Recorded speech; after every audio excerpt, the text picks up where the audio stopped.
Hello. আজকে সকালবেলায় ঘুম থেকে উঠে ফার্স্টে ব্রেকফাস্টটা করে নিয়েছিলাম।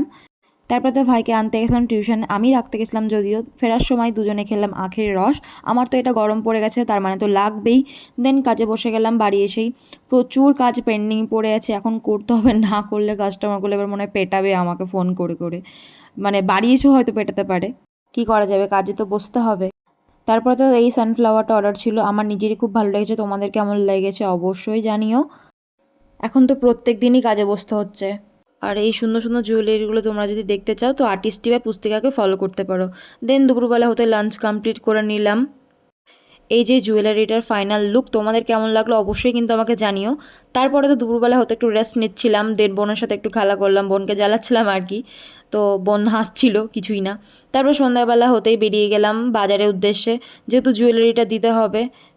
আর্জেন্টও ছিল এই অর্ডারটা।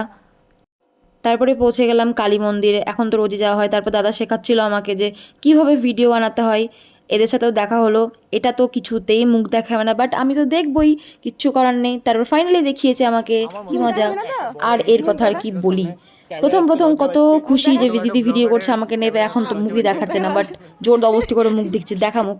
তারপরে চলে গেলাম সবাই মিলে সিঙ্গাড়া খেতে। আর এই সিঙ্গাড়াগুলো কিন্তু 10 টাকায় 4টে। তারপরে রাস্তা জ্যাম থাকার বেরিয়ে গেলাম অন্য রাস্তা দিয়ে। কোন রাস্তাতে যাচ্ছি এই দেখো, এটা হচ্ছে আমাদের কৃষ্ণপুর নার্সিং হোম। আমি এখানেই হয়েছি যদিও, মা বলছিল।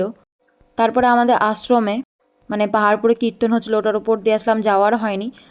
মাঠে এসে খেয়ে নিলাম সিঙ্গাড়াগুলো, খুব খুব সুন্দর ছিল খেতে। বাড়ি এসে দেখি ভাই এটা বানিয়েছে, খুব সুন্দর। ভাই তো খুব খুশি, 10বার ভেঙেও ফেলেছে এটাকে। তারপরে এরা ঝগড়া করছে যে এটা আমি বানিয়েছি, ও কেন ক্রেডিট নিচ্ছে। দেন ঝামেলা লেগেছিলো, ঝামেলাটা মেটালাম। তারপরে চা খেলাম।